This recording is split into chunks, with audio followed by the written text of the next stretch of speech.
اچھا، لیکن جو بات کی عمران خان صاحب نے اور اسد عمر صاحب نے خرم دستگیر صاحب کے حوالے سے، اس سے دراصل ان کا جو پہلا نیریٹو تھا کہ ہماری حکومت کو ایک غیر ملکی سازش کے نتیجے میں امریکہ نے نکلوایا، اب وہ والا نیریٹو جو ہے اس کی نفی ہو رہی ہے، اور اس طرح کئی دفعہ عمران خان صاحب ماضی میں کر چکے ہیں کہ وہ ایک بات کہتے ہیں اور پھر وہ اس بات سے وہ یو ٹرن لے لیتے ہیں۔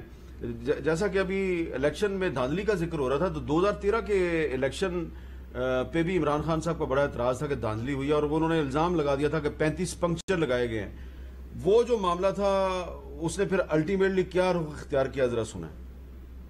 ہم 4 حلقے کا صرف اس لیے کہہ رہے تھے کہ 4 حلقے اگر ان کی تفتیش ہو جائے تو پتہ چلے گا کہ کس نے 35 پنچر لگائے تھے اور 35 پنچر لگا کے کس کو پی سی بی چیئرمین شپ کا ایک تحفہ دیا گیا۔ خان صاحب، نجم سیٹھی کو کمیشن کے سامنے لایا گیا، آپ کے وکیل نے ان سے یہ باتیں نہیں پوچھی، نہ ہی 35 پنچر کی بات کی۔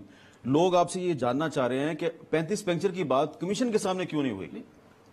35 پنچر تو کوئی اور چیز، وہ تو ایک ہمارے بریگیڈیئر سیمسن نے کہا کہ مرتضی پویا نے کہا ہے ان کو کہ امریکن ایمبیسڈر نے ان کو بتایا ہے کہ پنچر کیا ہوتا ہے، کیونکہ انہوں نے ٹیلی فون کال پکڑی ہے نجم سیٹھی کو کہتے ہوئے ایک شریف برادران کو کہ میاں صاحب میں 35 پنچر لا دیتے ہیں۔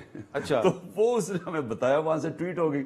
وہ مرتضی پویا کا کئی ویڈیو بھی پھر رہا ہے کہ انہوں نے کہا کہ ہاں یہ ہوئی۔ وہ آپ نے کمیشن کو بتایا یہ نہیں، لیکن یہ بات ہی نہیں تھی نا، اس لیے ہم نے تو 35 پنچر لے کے نہیں آئے، تو سیاسی بات ہے نا، اصل چیز تو پروف دینی تھی۔ اچھا، 35 پنچر سیاسی بات تھی، مان گئے آپ؟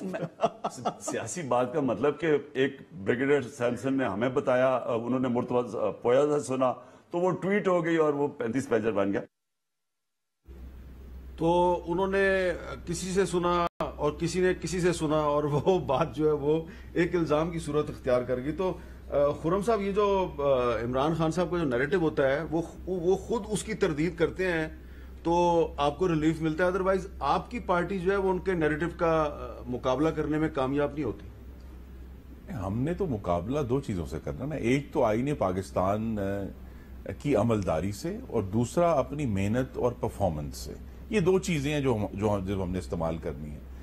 سینیٹر صاحب کے ساتھ بڑے میرے معزز کولیگ ہیں، پارلیمنٹیرین ہیں۔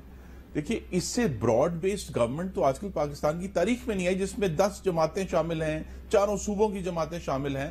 تو یہ جو خاص طور پہ یہ آج کی کابینہ ہے، اگر اس میں کسی چیز پر کنسنسس ہوتا ہے، اس کا مطلب 4 صوبوں کے منتخب نمائندوں کا کنسنسس موجود ہے۔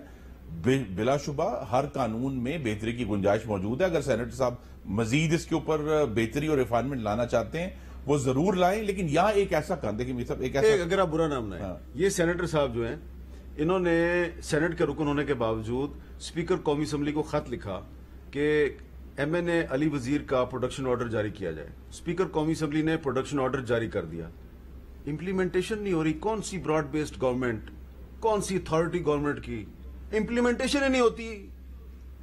امپلیمنٹیشن نہ ہونا بھی حادثہ نہیں ہے۔ اچھا، یہی تو سارا بحران ہے جس کا ہمیں سامنا ہے کہ یہاں اگر ہمیں یہ صرف آج کی حکومت کے مثلا ہمیں جو کرائسس ہیں، مہنگائی کا کرائسس ہے، روپے کا کرائسس ہے، آئی ایم ایف کی ڈیل کا کرائسس ہے، یہ سارے کرائسس جو ہیں وہ اپنی جگہ پر ہیں، وہ ایک مینجمنٹ کرائسس ہے۔ لیکن اصل جو بحران ہے جس کو حل کرنے کے لیے یہ حکومت وجود میں آئی ہے، وہ یہ ہے کہ پاکستان کی آئینی سمت درست کرنی ہے، اور انشاءاللہ پوری کوشش کرنی ہے کہ اگلا انتخاب جو ہے